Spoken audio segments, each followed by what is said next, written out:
It's very nice to be here, and it's a real privilege actually, so thanks very much for inviting me. I thought I'd do a few things, as have been said. I'll introduce myself, just for a few minutes, a bit about my background. I'll say a bit about why I'm in London, and then I'll say a bit why I'm here this afternoon. I'm a Welshman, alright, I know I probably hide that very well with my very well-polished accent, but I am a Welshman. I was born in a place called Pontypridd. Anyone been to Pontypridd? 2 people, brilliant. So I went to, I was born in Pontypridd, and I moved to Ebervale. Anyone been to Ebervale? The same 2 people, alright. I grew up in a place called Ebervale, and my dad was a minister, he's just retired, and so I grew up in a kind of rough valley town. My dad was a minister, he was a minister of a church for 45 years, and to some people, the world is their parish. To my dad, the parish was his world. And so in my dad's church, you would have, it was quite a working class church, lots of travellers, a lot of people from, if you like, social deprivation, but also you'd have people like Michael Foot would turn up sometimes, who, the MP and the councillors and mayors. And so growing up in that kind of world and that kind of family and that kind of church opened my eyes to lots of different people from lots of different backgrounds. And that was quite formative for me really, because I realised that basically all people were the same. Doesn't matter how much money you had, how well educated you were, your social standing, basically people were the same. And that left quite an indelible impression upon me. From the word go, I never doubted that God existed. I never doubted that I was a sinner. I never doubted my need to be saved by Jesus Christ. But I did wonder, why on earth would he save me? I grew up in a reformed, conservative, evangelical Baptist church where the doctrine of predestination was taught, and I never worried about it or wondered of the unfairness of it. I never wondered about that. I just wondered, if God chose people before eternity, why would he choose me? And so that was a big thing for me growing up. When I became a Christian, a verse was given to me, and it was this verse. You might find this a bit of a strange verse, but it was given to me. Satan has desired you, but I have prayed for you. And so growing up in this strict, reformed, evangelical background, I never doubted these things were true. By nature, I was a bit of a boy. Yeah, I know you find that hard to believe now, but I was. And I was inclined to be attracted by the world and all that the world had to offer. And particularly in the sixth form, I completely embraced sixth form life and did all sorts of things. And so by nature, left to myself, who knows what I would do. But I had this verse: Satan desires you, he wants to destroy you, but I have prayed for you. And when I was 18, I went to university, and I should say I wanted to go to my predicted grades were 2 A's and a B. And I wanted to go to King's College London, but I generally thought I could do it without doing any work. I didn't get 2 A's and a B, alright?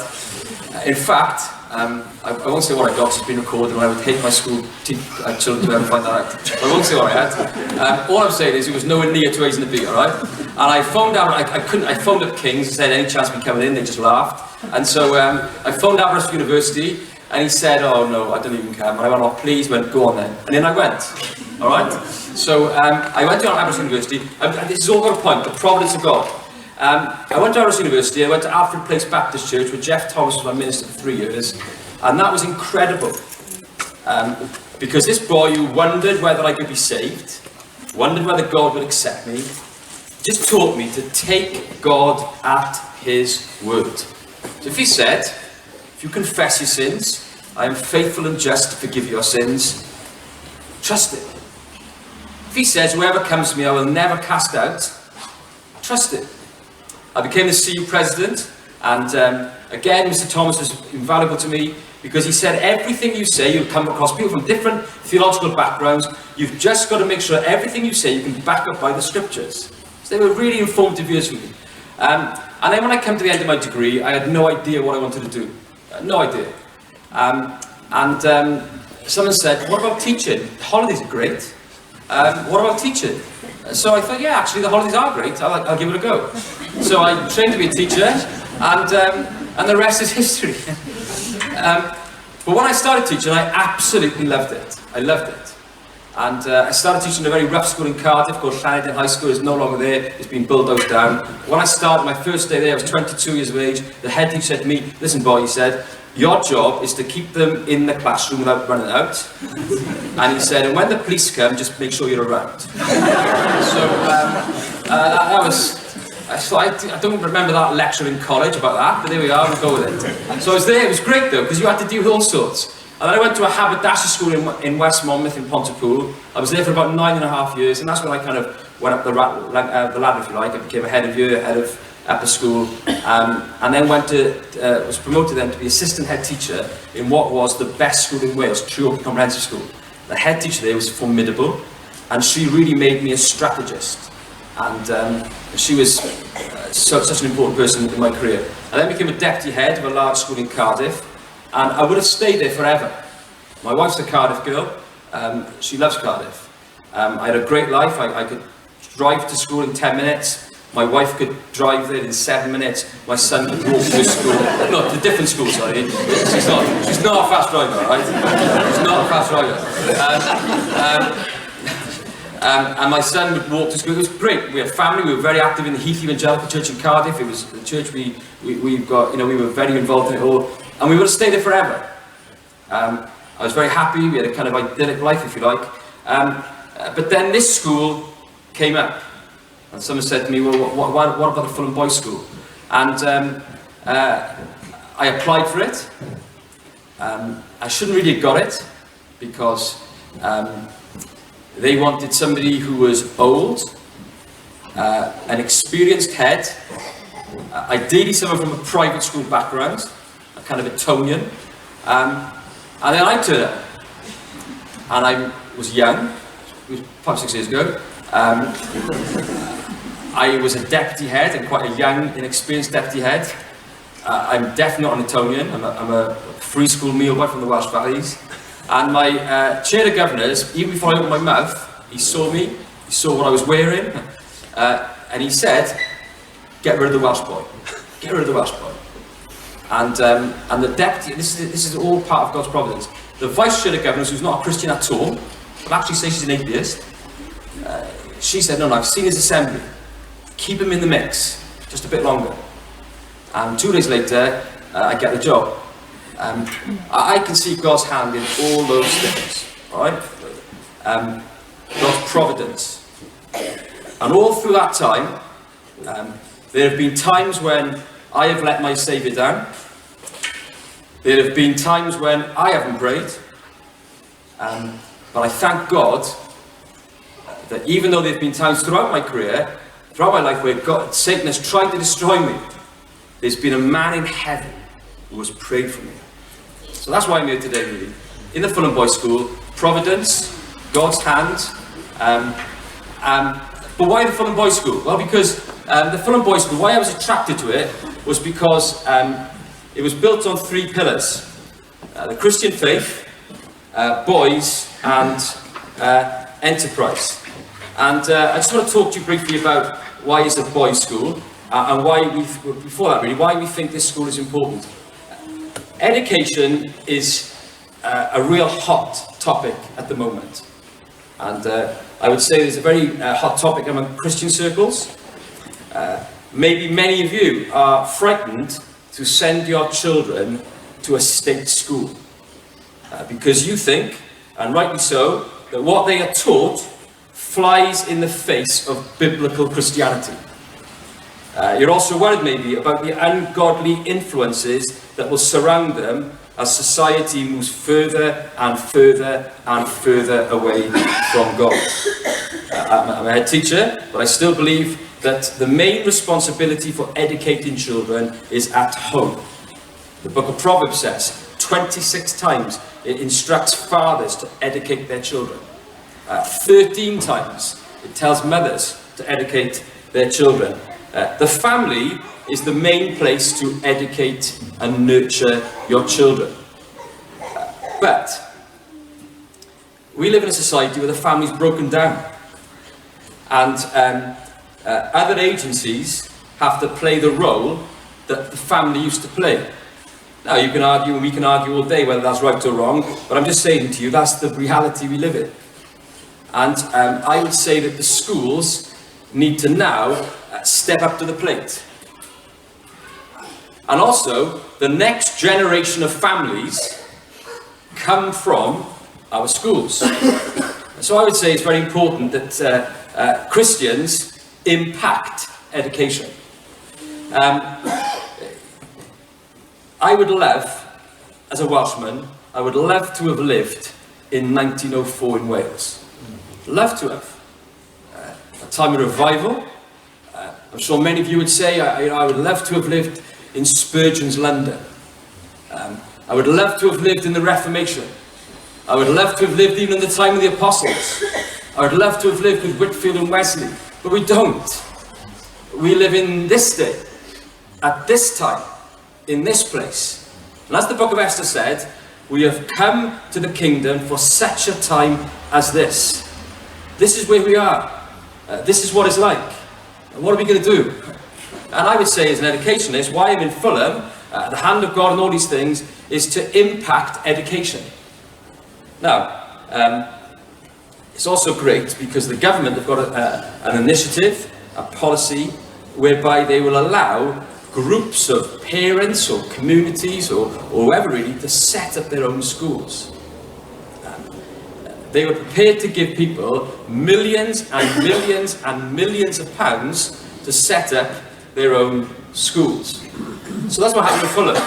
A group of parents, not all Christians, wanted to set up a school because they felt there was a need for a school in Fulham. They felt there was a need for a boys' school. People ask me all the time, why is there a boys' school? And I will come to that later on. But the main reason was because there was an outstanding girls' school in the area, but they didn't feel there was an outstanding boys' school in the area. And what they noticed was that lots of boys, when they got to 7 or 8 or 9 years of age, were either migrating out of the borough or going private. And so they felt, hang on a minute, you've got this government policy to set up a school, and there's a need and a demand. So they set it up. They want to set on 3 pillars: boys, the Christian faith, and enterprise. I want to talk more about the Christian ethos than I do about the other pillars, but let me just touch on the boys, and this can apply to girls as well. We believe in the Fulham Boys' School, and every school we set up, boys and girls are different.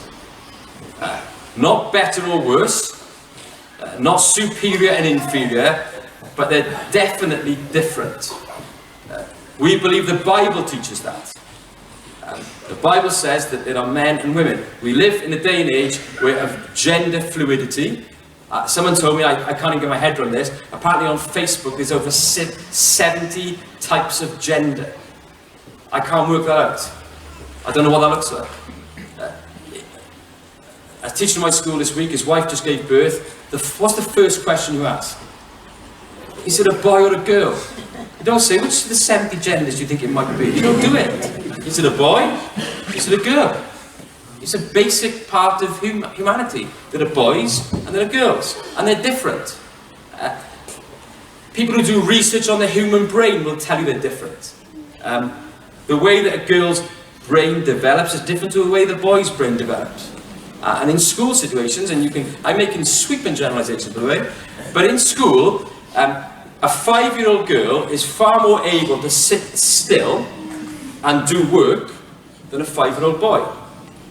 I'm sure you know this. If you're a teacher, if you're a parent, if you've ever met a boy or a girl, you know they are different. And so we felt that in Fulham Boys School, we wanted to gear things towards boys. And every school we set up, we will gear towards boys and girls being different.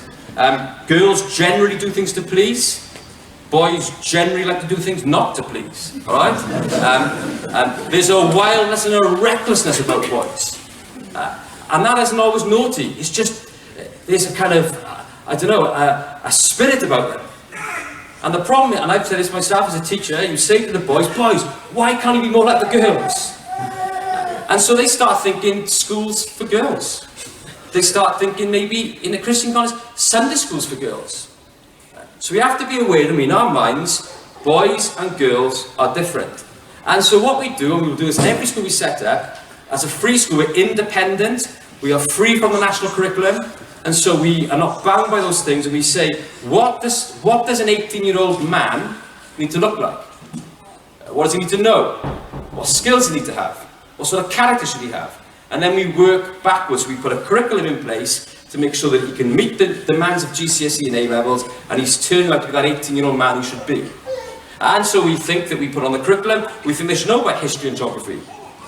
They should have an appreciation for the arts and literature and music. They should be bilingual. They should be numerate, literate. They should be able to communicate. They should understand science and technology and how things work. We need to teach them there's more than one way to be clever. So that's how we put our curriculum together. And then it's not so much what we teach, it's how we teach. You've got to engage and excite and make relevant. And so every school we set up, we think that's important. I've got a son, he's 14 years of age, there is very little work in him. And when he comes home from school, when he was in primary school, he'd come home, my wife would say to him, what have you done today, Jack? Well, nothing much. What did you learn today? Well, nothing really. What did you do? Well, nothing. And then one day he comes home, and he spends 25 minutes telling my wife how an aeroplane, a bomber aeroplane, discharges its bombs. For 25 minutes. The minutiae, everything. He was alive. Why? Because it interested him. It was relevant. I hope it wasn't too relevant, but it was interesting. So the point I'm trying to make is this. Boys and girls are different.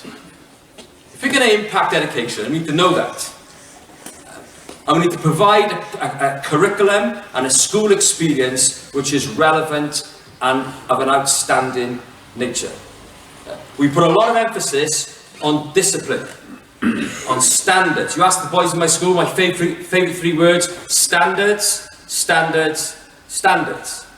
How they dress, their hair, how they behave on the tube, how they behave on the bus, how they behave to and from school, in assemblies, in lessons, on the sports field. We referee football matches like rugby matches. If they die, we send them off. If they argue with the ref, we send them off. Why? Because that's not how a man behaves. So we're trying to get into these young men character. We say the most important type of discipline is self-discipline. We adopt biblical principles. I'm not afraid to exclude boys. I excluded one yesterday. He'll be out to school on Monday, he'll come back on Tuesday, and we start again. It's not grudges, it's not bringing up past demeanours, because that's how God treats me. So we teach our boys, there's no, it's short, sharp, effective, move on. And boys respond well to it. I think that's what I need to say really about boys, I think. We call them gentlemen. It's not a lad school, it's a boys' school. We want them to act like gentlemen, so we call them gentlemen in the hope that they behave like gentlemen. We talk about the fact that it doesn't matter if you're the captain of the first 15, or in the school play, or you're a library prefect, or you're very good at linguists. Our boys are the kind of debating champions. It doesn't matter what you're good at, all deserve respect. We're made in the image of God, we've all got different gifts and abilities. Those sort of things are important. But let me come to the Christian thing, because that's the most important thing. The school is built on the Christian faith. Now you might say, what does that mean? What does it mean that you've got a school that believes that boys and girls are different, but is built on the Christian faith? Well, there's lots of different levels to it. The first is this. The school is built on Christian values. So how we, our behaviour policy, our pastoral care, our approach to safeguarding and child protection, all enshrined in Christian values. So we teach our boys the importance of working hard, standing up for justice, being kind, being forgiving. We pump these into these boys, that this is what these values are. We look after our staff. They're the most important resource we have. We look after them, we care for them. So one of my members of staff, his mother has just found out she's got blood cancer. I've given her 2 days off to go to Portugal because that's care, isn't it? It's a Christian value. So we managed to keep all of our staff. In 5 years in London, we've only lost 4 members of staff, whereas other schools have had 100% turnover in that time. We look after them. Ofsted came to the school and said the ethos is incredible. The local authority, they came and they did a safeguarding review, and they said if ever there was a school that they had to send people to see boys who are happy and safe, they'd send them to Fulham Boys School. Why? Because these values are everywhere. But I would argue this afternoon that really most schools should be doing that. I don't know any schools that say, well, actually, we're not that hot on kindness. We don't really mind about bullying. If you want to work, you work, but it's not really important. All schools say work hard, be kind, stand up for justice. There's nothing fundamentally Christian about that. For us, what makes the Fulham Boys School a Christian school is that we expose boys unashamedly and clearly to the claims of Jesus Christ and the teaching of the Bible. So every morning in assemblies, our boys will hear the gospel. Not a message about being nice and being kind. They will hear the gospel. Every lesson they go to, every lesson, not necessarily every single lesson, but every subject in their kind of 4 or 5 week scheme of work has to say the Christian approach to that subject. Whether that is science, geography, history, English, PE, the Christian view comes into that subject. Now, when we opened the school, I had to sign something to say that I wouldn't teach creation. I couldn't sign it. And I wrote an article which I think ended up in the Times to say I couldn't sign it. For 2 reasons, really. Firstly, you can't prove evolution. At best, it's a theory. But secondly, not to allow a school to teach creation is actually not educationally sound. Winston Churchill, apparently the greatest Briton of all time, he said that education is really about having different views, different kind of ideas, all conflicting each other, and the purpose of education is to make people think which one is the right one. If you say, in 21st century Britain, yeah, we're not even going to tell you about this one though, that's not education. That's brainwashing. That's forcing people to think a way they want to think. So anyway, we're open and we teach creation. We obviously teach evolution as well. We have to say to the boys, listen, some people think this, other people think that. The Bible says this. Now what do you think, boys? Well, that's good science, isn't it? I would have thought. And some, our boys will very often come to the conclusion that actually I do believe God made the world. Because half the problem in schools today is, on the one hand, we tell children they're brilliant. You can do anything. There's boys in my school now, they want to be a doctor. The unkindest thing I can do for him and for us is to tell him he can be a doctor.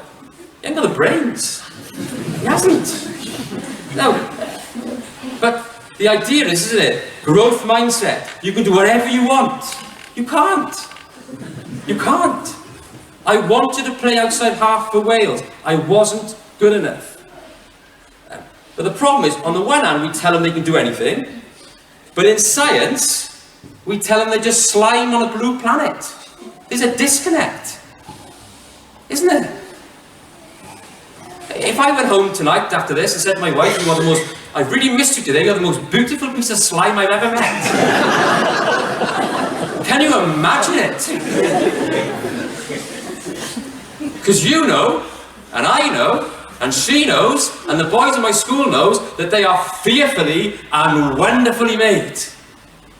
And they're made in the image of God. But something's gone wrong. That's what we need to teach them, isn't it? And so we can't say, listen, you're a piece of slime, but you piece of slime can do whatever you want. Rubbish, rubbish. It's the other way around. So we teach them that. But we ask them to question it, challenge it, think about it. We have Christian unions in the school. They run every day. There's different Christian unions, different year groups. Then there's a big Christian union. And then on 2 days as well, you've got one which is called Just Looking. That's very evangelistic. And I was told this week, I think about 60 or 70 boys went to that. Just looking, just interested. A lot of Muslim boys go to it. And then there's another Christian union which is called Going Deeper, where they'll study a book of the Bible, or maybe look at something like the Christian approach to suffering, or whatever that might be. But it's Christian union, so they hear the gospel in assemblies, it comes into lessons, and in Christian unions. The Christian ethos is for boys, teachers, and the parents. So we have a parent prayer meeting which takes place every week. We have a staff governor teacher prayer which takes place every month, and people are invited to come to that. We try and influence our parents with Christian values. We do a lot of work with our parents on Christian values, because boys need role models. A lot of the problem is that there's no dad at home. They need role models. So we do things like dads and lads, we do mums and sons, and we encourage our parents to kind of support and reinforce the Christian values at home. We talk a lot about, I understand there's been a session this morning, we talk a lot about video games and not spending too much time on Xboxes and PlayStations, but equally we say to them, and one mum did this, she said, Mr. Ebenezer, I'm going to smash this PlayStation up. Wow, okay, steady on, but what are you going to do instead? If he's spending 6 hours a day on his PlayStation, you can't just take that away and then expect it's going to be alright. You have to put something in its place. So we do a lot of work with our parents on being role models, challenging their boys, being good role and making sure that they've got things to do. Because a lot of the problem is, young people today, they want to go onto the web or onto social media because it's better than the real world. They can escape to it. And boys in particular, they can go into a war on their PlayStations, they can get bombed and they just press off, on again and start again. It's easier than the real world. You can't do that in the real world. So it's about educating our parents about that. It's about teachers. Not all our teachers are Christians. In fact, I would say about a third, just over a third are Christians. All have to support the ethos. But if I had a choice between an outstanding non-Christian teacher and an average Christian teacher, I'd go for the outstanding non-Christian teacher, because I believe that is my Christian responsibility. The government give me millions and millions of pounds. I have to provide an outstanding education.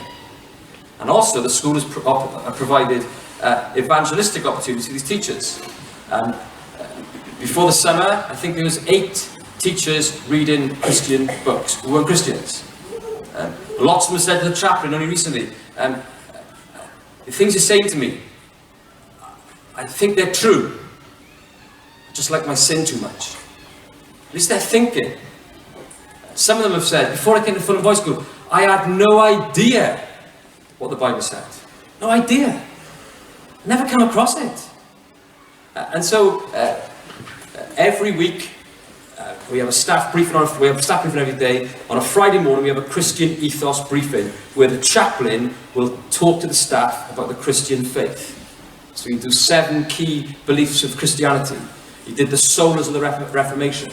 And so every week, for a quarter of an hour, our teachers are taught about the Christian faith. Now you might be sat there thinking, how on earth do you get away with all of this? Don't tell Ofsted. I'm joking. How do we get away with it?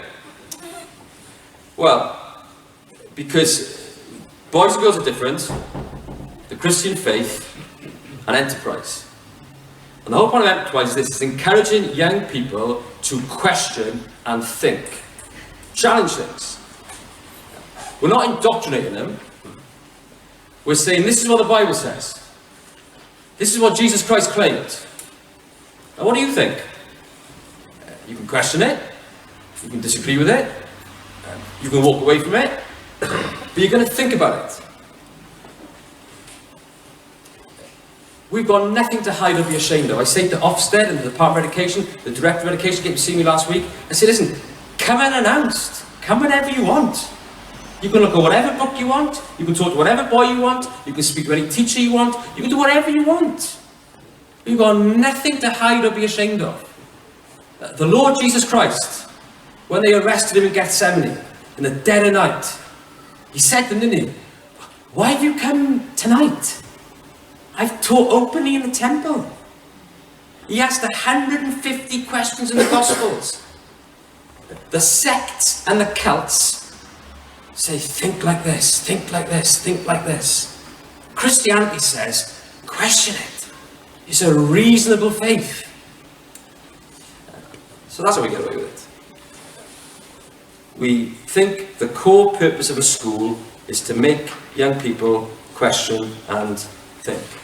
I don't think that it's very good to have a society where their views and biases are forced onto young people. I don't. We change our mind all the time. People say that Christianity is narrow, and biblical Christianity is narrow and arrogant. I actually think society is pretty arrogant. To say that this generation's got it right, and other generations have got it wrong. I think that's arrogant. I don't think we live in a liberal society today. Liberalism is you can think how you want. I wrote an article which ended up in the Daily Mail. I was properly devastated, ended up in the Daily Mail, that's another story.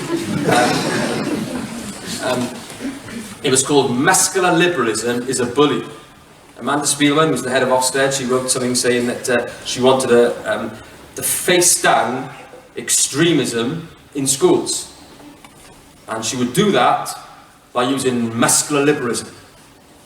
And I wrote this article saying, I agree with Ms. Spielman. I too, have got no truck with extremism being in schools. No truck for that. It should be faced down. But equally, I've got no truck with muscular liberalism in schools, which tells young people they have to think liberally. So you can't even debate the sanctity of life. You can't even talk about sexuality. You can't even say that boys and girls are different. Liberalism allows me to do that. Muscular liberalism says you must think liberally.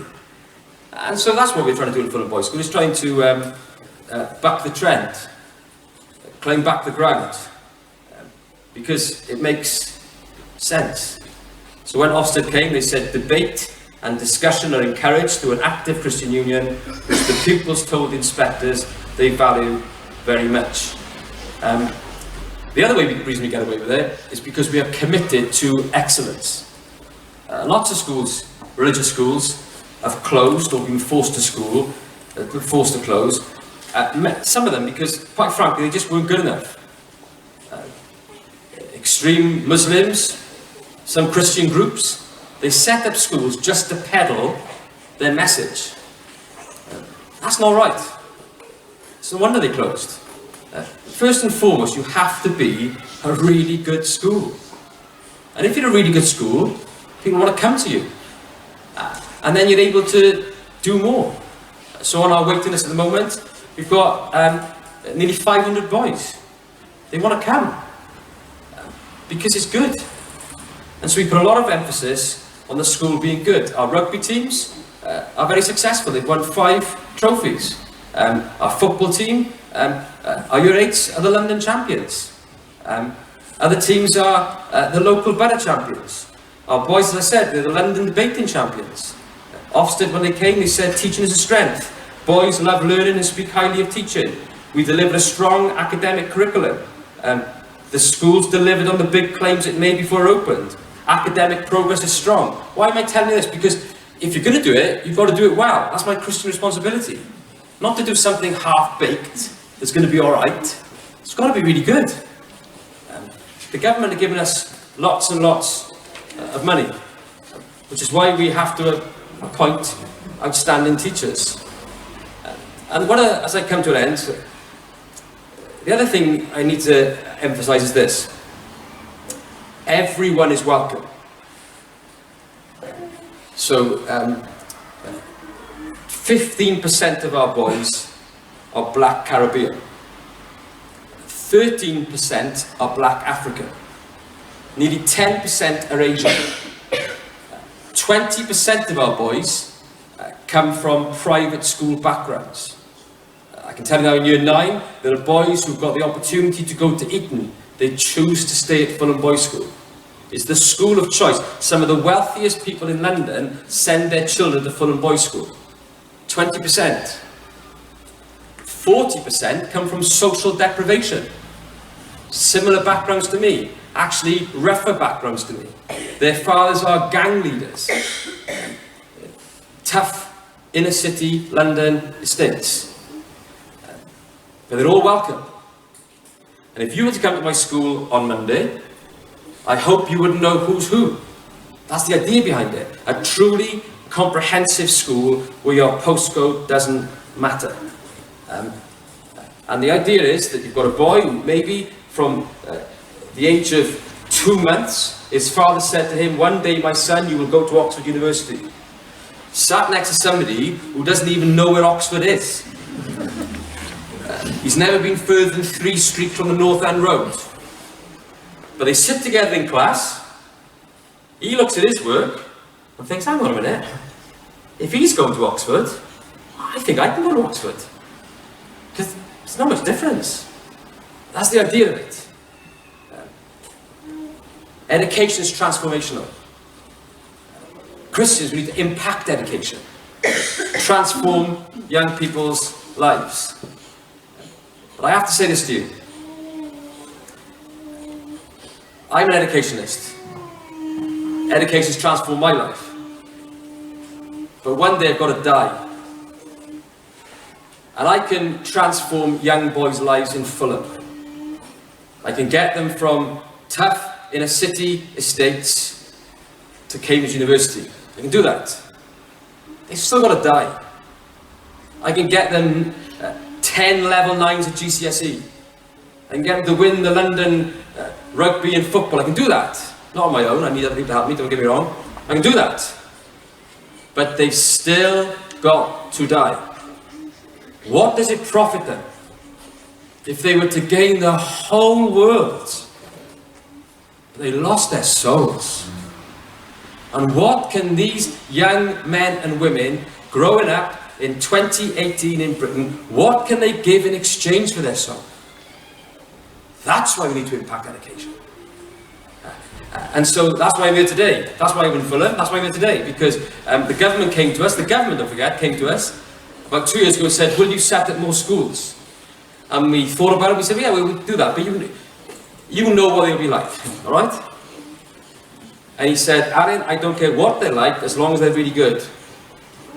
So that's where we are at the moment.